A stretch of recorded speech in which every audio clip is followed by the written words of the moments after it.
Presentamos A Fondo con José Ignacio Beteta. Análisis económico, análisis político en A Fondo.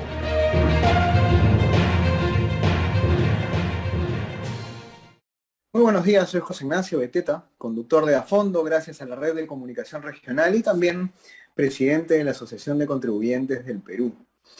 En estos días, quizás el tema más importante, la mirada debe estar puesta en el presupuesto del 2022. ¿Por qué? Porque en estas semanas ya el Poder Ejecutivo, el gobierno del señor Pedro Castillo, ha presentado su proyecto de presupuesto al Congreso. ¿Esto qué significa? Esto significa que el Congreso ahora va a tener que ver con el gobierno del señor Castillo cuánta plata va a gastar el Estado en el año 2022. El presupuesto de la República, amigos y amigos, es muy importante. Muy importante. El sector salud, por ejemplo, ¿no es cierto?, consume más o menos 30.000 millones de soles. El sector de educación consume casi 40.000, 38.000 millones de soles. El sector transporte consume otros 30.000 millones de soles. Y todo este dinero sale del dinero de los impuestos que pagan los contribuyentes, principalmente las grandes empresas. Las empresas más grandes son las principales contribuyentes. Solamente para que se hagan una idea, 700 empresas, no son nada, 700 empresas peruanas, internacionales o peruanas, pagan el 60% del IGB. El 60% del IGB. O sea, querido amigo, cuando tú pagas tu boletita, tu hamburguesita en una bodega, ¿no es cierto?, en un restaurante, te comes un arroz con frijol, un pollo a la brasa, unas salchipapas, y tú pagas tu IGB, ¿no es cierto?, 2 soles, 3 soles de IGB. Todos los peruanos comiendo salchipapas y pollo a la brasa, todos los peruanos consumiendo en la bodega y te dan tu boleta, todos solamente pagamos el 40% del IGB. El otro 60% lo pagan 700 empresas. Esa es la importancia de tener una buena relación entre el Estado y las empresas privadas. Ahora, el Estado usa a las empresas privadas como un muñeco inflable, ¿no? Como un saco de box. Entonces, les pega, porque sabe que las empresas grandes no se van a pelear con el Estado. Las grandes empresas no son el enemigo del Estado, al contrario. Son las que más contacto tienen con el Estado, las que más lobby hacen con el Estado, las que mejor se llevan con el Estado, las que nunca se van a pelear además con el señor Castillo ni con su gobierno. Van a ser muy confrontar a cualquier gobierno, al gobierno de Castillo o al gobierno que sea. Porque evidentemente son las que más tienen que perder, entre comillas, porque son las que más plata producen, las que más activos tienen, las que más inversiones hacen, las que más riesgos corren. Entonces, hay una correlación, digamos, extraña, ¿no?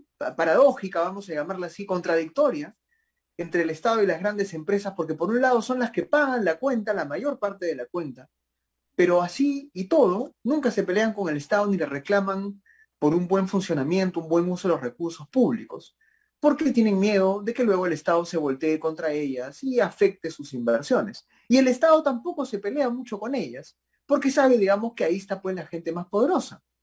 Usted me dirá, no, José Ignacio, el señor Castillo sí se va a pelear con las grandes empresas. Mentira, no lo va a hacer. Porque sabe que ahí está la mayor cantidad de los impuestos, la mayor cantidad de plata, ahí están las inversiones más fuertes.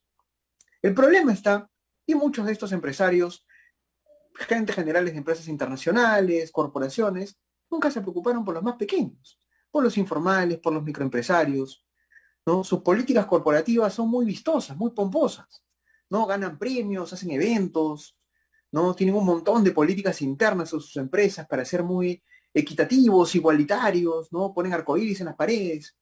Pero la informalidad y la pobreza, pues, son problemas que no entran, pues, en su rubro de asuntos importantes. Entonces, hay una desconexión de la gran empresa del Estado peruano que siempre ha ocurrido. El capitalismo en el Perú, ese que tanto critican los de izquierda, los partidarios del señor Castillo, el neoliberalismo, como lo llaman, ¿no es cierto?, significa libertad económica para los más pequeños, para que los microempresarios ganen plata, hagan riqueza, no tengan una municipalidad que les pone barreras burocráticas, que les pide coimas, que les cierra el local, que los fiscaliza demasiado, irracionalmente. La libertad económica es para los más pequeños, no para los más grandes. Los más grandes son los menos libres económicamente porque generalmente son los más regulados, los que más control tienen y los que más plata ganan, y por lo tanto los que más plata pueden gastar para soportar esa regulación estatal. Pero en el caso, digamos, de los más pequeños, ellos no soportan la regulación del Estado casi nunca. Entonces, si el señor Castillo dice que se preocupa por el pueblo, que se preocupe por los microempresarios, por los más pequeños, para que tengan acceso a crédito, para que conversen con los bancos, para que los bancos no solamente tengan más competencia, sino que lleguen a zonas más alejadas de las ciudades, para que haya acceso a préstamos, a crédito, y para que eso pueda ser invertido en sus negocios. Pero para eso tienen que haber reglas de juego claras. Y eso es lo que nos está ocurriendo. Para conversar de este tema, hoy día tenemos un invitado muy importante, el señor Carlos Adriancén, que es decano de la Facultad de Economía de la UPC, pero además un especialista en políticas públicas, en economía y políticas públicas, que en breves segundos va a estar con nosotros para analizar la coyuntura y ver qué cosa es lo que se puede hacer en los siguientes meses. Entonces, el presupuesto del Estado va a empezar a ser debatido en el Congreso. Y ese es un tema del cual todos nosotros deberíamos estar muy pendientes porque somos los contribuyentes que pagamos la cuenta, ¿no? Entonces, si tú eres contribuyente y pagas la cuenta, deberías preocuparte por el dinero que tiene el Estado. Ahora, si no eres contribuyente y no pagas la cuenta, tampoco te quejes, ¿no? Porque para poder tener derechos hay que cumplir obligaciones y responsabilidades, ¿no? Eso de que yo soy pobre, yo soy el pueblo y quiero que el papá Estado me cubra todo y me regale la plata y me dé de todo, servicios públicos, pero yo no pago ni un impuesto, eso de ahí tampoco es correcto. Eso no es correcto. Entonces se necesita ciudadanos que paguen impuestos, que contribuyan para que puedan reclamar, para que reclamen al Estado, para que tengan una relación saludable con el Estado. El Estado y los ciudadanos tienen un contrato social, así se llama, esto es un contrato. Es un contrato en el cual el ciudadano paga impuestos, cumple una serie de obligaciones, pagando trámites, tributos, cargas, ¿no es cierto?, impuestos, y el Estado tiene que devolverle esos impuestos a manera de públicos. Educación, salud, carreteras, colegios, etcétera, etcétera. Eso es lo que no está pasando ahora, digamos, en esa situación. Creo que vamos a tener una llamada telefónica con el señor Carlos Adriancén, porque está teniendo unos problemas con su conexión al Zoom, pero no hay ningún problema. En breves segundos, seguramente, vamos a estar con él. Ya está entrando, me están avisando. Ahí está. Muy buenos días, Carlos, ¿cómo estás? Muy buenos días, ¿cómo estás? La primera pregunta, bueno, espero que esté bien en la salud por casa, es de estos primeros 30 días. Espero lo mismo Sí, para gracias. toda la familia de Uya y de toda la radio. Sí, gracias. Este programa llega a 10 regiones del país, a más de 27, 28 emisoras locales, desde Cajamarca hasta Puno. Y el poblador de a pie, el ciudadano de a pie, a veces no tiene información muy concreta de lo que está pasando. Evidentemente los peruanos tienen que trabajar, tienen que vivir, tienen que estar en sus casas, con sus familias. Y la política no es, digamos, la prioridad de muchísimos peruanos. Sin embargo, es evidente que la situación no es la mejor desde hace, no desde hace poco, ya desde hace varios años.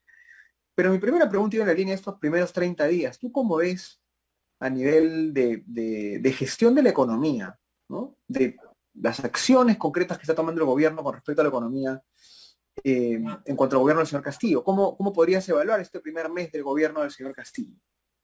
Quizá para entenderlo bien, es bueno tener en cuenta su preámbulo. La gestión de Humala robó todo el crecimiento que teníamos, pero la de Vizcarra, sobre todo la de Sagasti, han sido desastrosas. ¿Qué tan desastrosas? Han dejado la situación fiscal en un extremo precario, a pesar de los extraordinarios precios internacionales que hay, pero no hay caja, los precios están altos, hay alguna recaudación, pero la brecha fiscal en algún momento del año pasado para el sector público llegó a los 18.000 millones de dólares. En algún momento del año el promedio mensual. Luego ha cerrado, pero es altísima. Es mayor a lo que nunca ha visto y ha significado una drástica elevación del endeudamiento público. ¿Qué implica para la nueva administración? Bueno, que va a tener que bajar su gasto, pero vale la pena destacar en un programa como este, el gasto público en un libro de texto se financia con impuestos y con deuda. En países débiles institucionalmente existen otros dos rubros. Uno es la toma del Banco Central, o sea, las finanzas fundacionarias, y otra es, o son las expropiaciones que generan esos armatones llevados, llamados empresas públicas, que también inflan el gasto. En nuestro peor momento, cuando fuimos Cuba, llegamos a tener un Estado que, bien medido, llegaba a cerca del 75% del PBI. Hoy hay que entender a Castillo bajo esta perspectiva. Puede aumentar algo la presión tributaria, pero el caso colombiano de estos días nos indica que subir impuestos es una opción políticamente suicida. Los impuestos pueden subir por precios internacionales que están en récord, pero elevar impuestos sería políticamente muy complejo para esta o para cualquier administración. El gasto tiene problemas adicionales, está muy mal enfocado, tiene índices de corrupción crecientes. Por lo tanto, el corto plazo que recibe Castillo con gente que parece no tener formación técnica, salvo el señor Francis, que algunos lo conocen muy bien, implica un panorama fiscal muy, muy complejo. Ahora, el ciudadano a pie, cuando escucha, por ejemplo, sobre el Banco Central de Reserva, el tipo de cambio, los precios internacionales, a veces le cuesta entender un poco. En la introducción yo les mencionaba a nuestros oyentes que 600, 700 empresas pagan el 60% del IGB, o sea, en verdad en el Perú la base tributaria es pequeñísima y hay muy poca gente que paga impuestos de verdad, ¿no? Entonces, ¿cuál es el problema de fondo acá? Porque lo que tú has mencionado ha sido un tema efectivamente de gestión del Estado, hay un problema estructural en el Estado funciona mal, desde la última municipalidad en zonas rurales hasta el Ministerio de Transportes. Pero, ¿cómo hacer para arreglar este problema de fondo, que es esta falta de contribuyentes, de cultura de contribuyentes? Bueno, lo que hay que entender, para empezar, es que la informalidad en el Perú, y sobre todo la informalidad tributaria, es muy alta. La estructura tributaria está sumamente particionada y cada vez que a mí me cuentan que hay que ampliar la base tributaria, en realidad, dado que solo se enfoca en una minoría, lo que hablan es de ampliar la base sobre los mismos. Porque el grueso de los agentes económicos, la gran mayoría, en términos absolutos, tiene ingresos de subsistencia. No te va a pagar impuestos dejando de comer. Entonces, para la mayoría es muy cómodo recargar al señor Beteta con más impuestos, porque ellos no pagan impuestos. Y cuando elevamos los impuestos sobre el sector formal, se traba el consumo, se traba la inversión, pero sobre todo hay algo que cuando hablamos de impuestos hay que tener muy en cuenta. Y eso es, ¿qué estamos financiando con estos impuestos altamente destructivos? Porque los impuestos o destruyen riqueza o hacen ineficientes a las empresas, sean directos o indirectos, por más técnicos que sean. ¿En qué estamos gastando?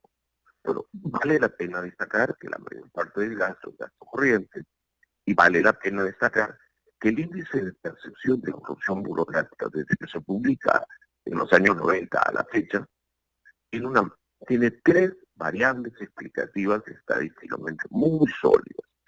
La primera es el tamaño del botín, que quiere decir que cada vez que aumenta la recaudación también aumenta el gasto y también aumenta la corrupción.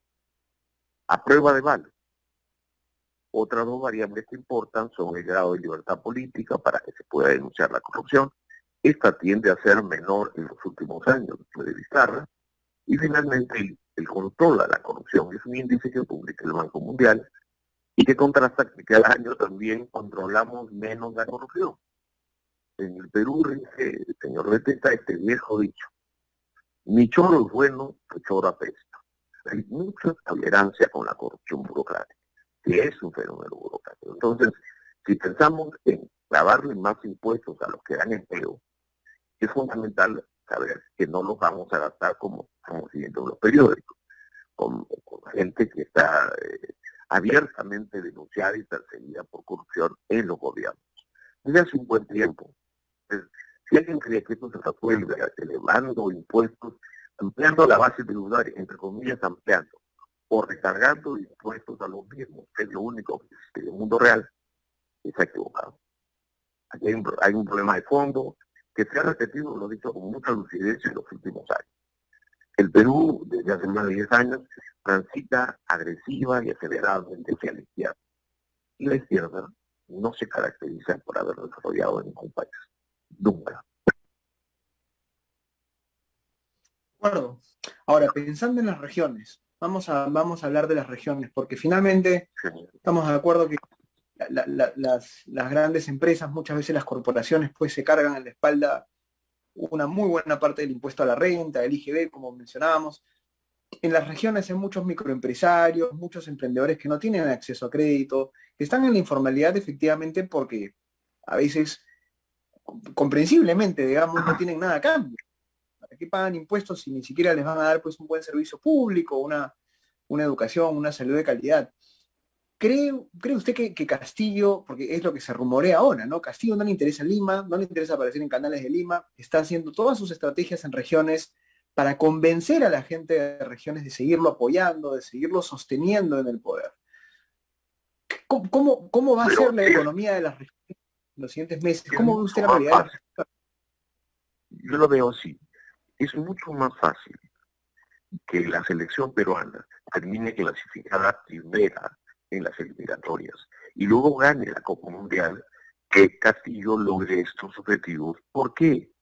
Porque su predecesor ha sido un desastre, porque los antecedentes de la economía peruana son horrorosos. Mire, si hablamos de regiones, hay un hecho estilizado que quiero compartir con tus radioescuchas. Si miramos las cifras del producto por persona por región en el Perú, en los últimos 20 años, en el Perú hay dos Perús. Un Perú es Lima y la costa sur, Arequipa, Moquegua, Tacna. Estas dos zonas del Perú, Lima incluyendo, por supuesto, Lima provincia, tienen un ingreso per cápita mucho más alto, $6,000 más altos en promedio en los últimos 20 años que el resto del Perú. Vamos a decir así que Lima y la costa sur es una Argentina pobre y que el resto del Perú, que tiene un nivel de ingreso en promedio mucho más bajo, por 20 años, es Bolivia rica. Entonces, si alguien quiere congraciarse hundiendo a Lima, que es la gallina de los huevos de oro, lo que va a tener es hambruna en las provincias. Hambruna, no hambre. No nos olvidemos. Cajamarca hoy día tiene un nivel de pobreza altísimo, producto de que se creyó que la cosa era promover solo la inversión china, no promover la inversión minera, se me salió, disculpe. Y la realidad es que podemos volver, con más retrocesos, al deplorable estado de pobreza de la tierra del señor Castillo, que es Cajamarca, que acordémonos, en 1990, los estimados llegaban a cerca de 2/3 de la población bajo la línea de pobreza. Eso puede volver a pasar y todo parece estar encaminado en esa dirección, porque lo que reduce la pobreza es el crecimiento y el crecimiento en gran medida se da en Lima. Lima es la mitad del Perú y Lima está cayendo. Recordemos una última cosa que vale la pena destacar, es que Sagasti ha sido desastroso. Alba y Mendoza han hecho que de pronto, de un año a otro, surjan 4 millones de pobres adicionales. Hoy en el Perú el problema no es la política, es la economía. La economía está ensuciando la política y creer que hay recursos para impulsar a la zona pobre es el camino directo hacia Bolivia, y Bolivia tiene entre el 30 y el 40% del producto por persona del peruano. Leamos en español, eso es hambruna, eso es retroceso. En cifras, fríamente. Clarísimo, clarísimo, digamos, y es importante además porque este discurso divisionista, ¿no? Este discurso de oposición a Lima, provincia, si usted quiere cortar libertades económicas y políticas, ¿qué es el cántico de la izquierda arcaica, no de la izquierda moderna? Que la izquierda moderna es como Finlandia, como Suecia, altísima libertad económica y altísima libertad política. Eso se contrasta en índices. Bueno, acá no, acá creemos que el disco es Cuba, Venezuela, Bolivia, que ya no son ni siquiera ensueños y países de ingreso medio, sino países cada vez más pobres. Entonces los peruanos tenemos que entender que no somos Venezuela. Venezuela ya se hundió, ya es más pobre que nosotros, y Bolivia es nuestra peor pesadilla, Cuba es invención estadística, y nosotros estamos en declive. Sí, estamos en declive. Hay que hacer lo que produce que un país recaude más y sea más exitoso. Singapur, con una presión tributaria mucho menor a la peruana, como tiene un ingreso per cápita 10 veces mayor, grosso modo, pues obviamente recauda mucho más y le da a su pueblo. Pero para poderle dar al pueblo primero hay que crecer.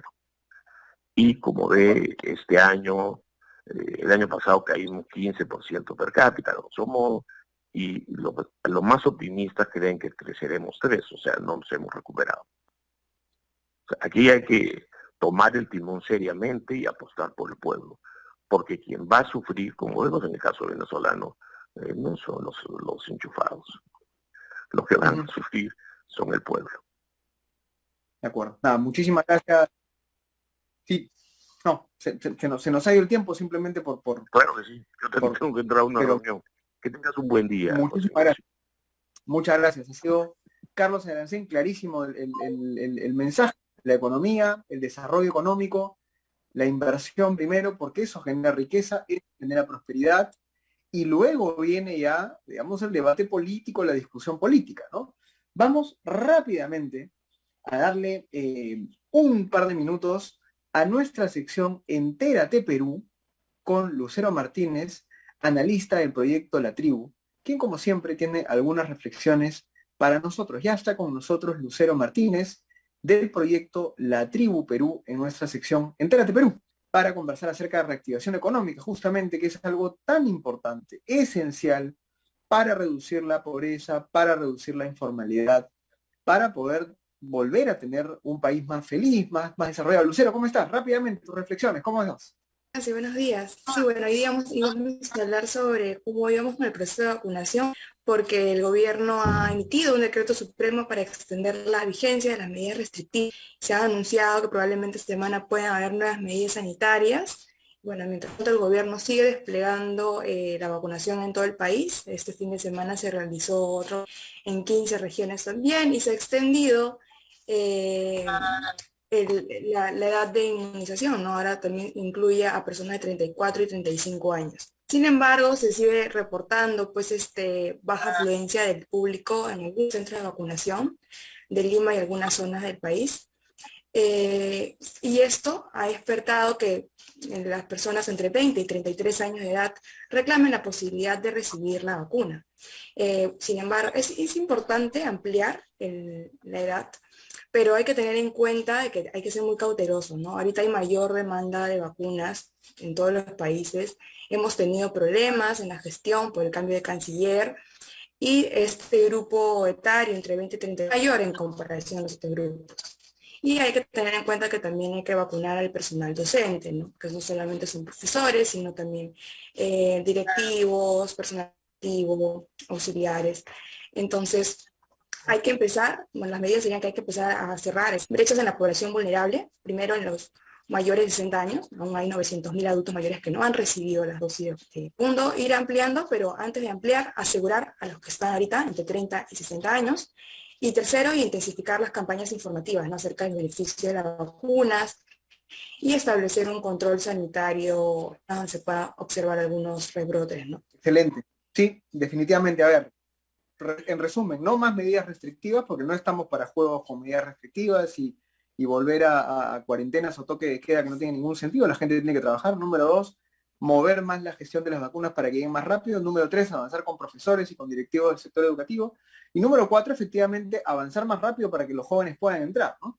Está muy bien, digamos, que quieran entrar rápido a la vacunación, pero hay que cubrir a los adultos y a las generaciones mayores. Muchas gracias, Lucero, por tu participación, y por nuestro lado también ha sido todo. Gracias por estar con nosotros en A Fondo. Nos vemos mañana para un nuevo programa. Gracias a la Red de Comunicación Regional. Cuídense mucho. Presentamos A Fondo con José Ignacio Beteta. Análisis económico, análisis político en A Fondo.